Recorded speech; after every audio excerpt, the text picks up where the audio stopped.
A unique collection of antique farm machinery will go under the auctioneer's hammer over this weekend. More than 60 vintage horse-drawn ploughs, wagons and farm implements are all among the lots being sold off at Bodham near Holt. The auction is at Pond Farm on Saturday, with viewing taking place tomorrow. The collection was the lifetime work of one man, a local farmer, Ted Mack, who died 10 years ago. His great-nephew, Charlie Mack, from Brown & Co., is handling the sale, and I'm pleased to say Charlie's with us in the studio. Good afternoon. Good afternoon, Matthew. So how unusual is it for a collection like this to be sold? It's very unusual for a collection of such a great scale from one vendor to be sold off in one auction. Brown & Co., we do hold vintage auctions up north, and we do get a lot of vintage machinery sold through them, but all from different vendors.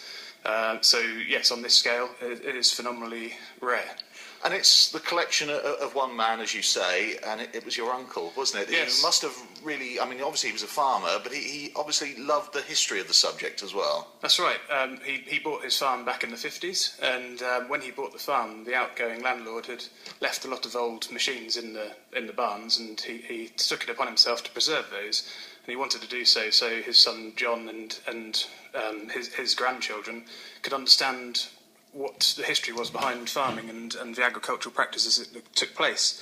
And so those few pieces of machinery started off a collection that went on for decades, and now stretches to what we're now selling off of over 60 horse-drawn ploughs, lots of tractor-drawn ploughs, horse-drawn implements, and oil engines, and it has to be seen to be believed, really. I was down at the sale ground yesterday setting it all out with the head of auctions at Brown & Co, Simon Wearmouth, and it is a massive, massive sale.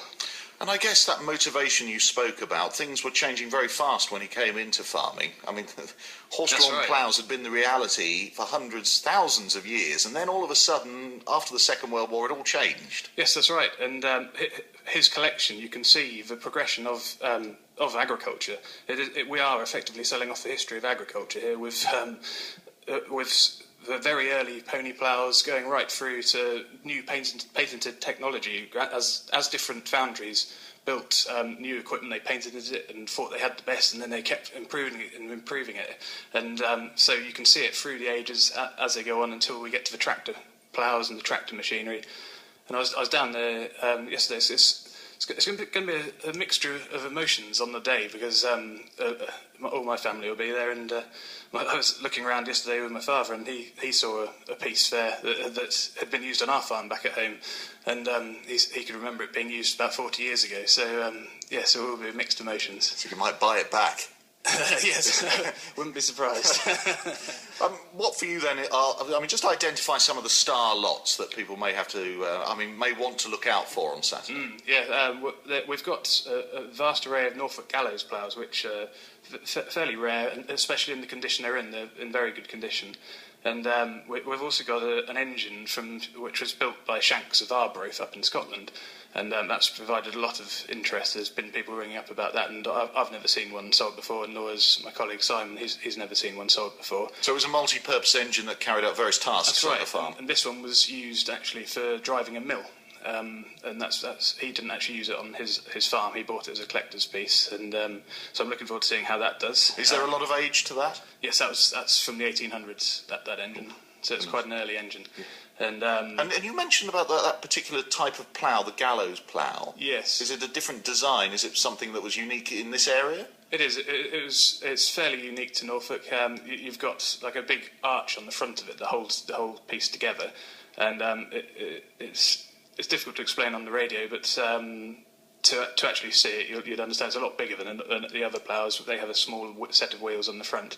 This one had a big arch on the front with large wheels. Right, and so it was there designed to do a particular job. Yes, that's right. On the big fields in Norfolk. Yes, that's right, yeah. And in amongst the collection as well, we've also got a Series 1 Field Marshal, which was built in 1947, which is a tractor, and they're very popular. People collect those all over the country. And what's quite nice is the Norfolk collection, really. Going through the lot list before I came in to speak to you, I found items that were built by C.T. Bakers of Holt back in the day. There's Randalls of North Walsham, Harvey and Co. of Heverset, Holmes and Sons Engineers of Norwich. and even Ransom, Sims and Jeffries from down the A140 who were in a place that mustn't be mentioned on this radio station. No. Ransoms, though, they still make equipment, don't they? I mean, lawnmowers in particular. Yes, they do. And, of course, Randall's of North Walsham, I believe that is related to Randall's Norfolk Farm Machinery that we're still going now. So there's still this continuity through the ages, and this is all what this sale is about, really. But I mean, looking at a lot of this equipment, though, you wonder why people would buy it, though, because it's not really got a use in modern-day farming. So what is the motivation behind people putting in bids this weekend? Well, hopefully it's to preserve a piece of agriculture. There's lots there for any collector. There's going to be lots that sell from £10 right up to £10,000, hopefully. And so everyone can have a piece of Norfolk farming history. And if they come along, we're there on Friday for the viewing day from 11 till 4. And then selling starts at 10:30 on Saturday morning. And we're hoping for a good turnout.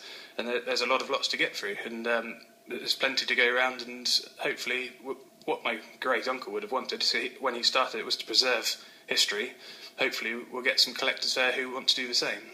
Is there a big market in old ploughs? I mean, some people, if you own a pub, that might be a nice item at the front of the public house if you're in the countryside, or even for someone's garden, it might make a good ornament. Yes, that's precisely right. So you've got people who go to these ploughing tournaments across the country, and so they'll want the ones which are usable. There'll be other ones that can be ornaments, like you say, and we've got these old root choppers which actually make good plant pots, so there'll be people going there to buy ornaments, like you say.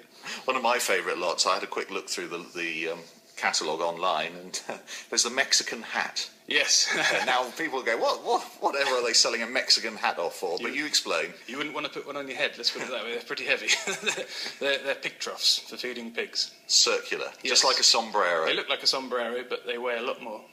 And you've got some old Land Rovers as well, not particularly serviceable, but I guess if someone's got a sort of mechanical bent, they could turn it into something very nice. That's right, yes. We've got a long wheelbase. I can remember it from when I was a young lad, and it was always used on our shoots to take the beaters round, and it'll be a sad day to see that go. Right, well, just remind everyone, it's Pond Farm, isn't it, at Bodham, which is sort of midway between Cromer and Hull, not far from Sheringham. That's right, yes. And we're there 11 till 4 tomorrow, and then from 10:30 selling starts on Saturday. And you're expecting a brisk sale? Hopefully, and hopefully the weather will be nice and we'll get a good turnout. OK, well, thank you very much for coming in and telling us about this quite unique sale happening on Saturday with the viewing tomorrow. Charlie Mack from Brown & Co, thank you. Many thanks, Matthew. It's 19 minutes past 4.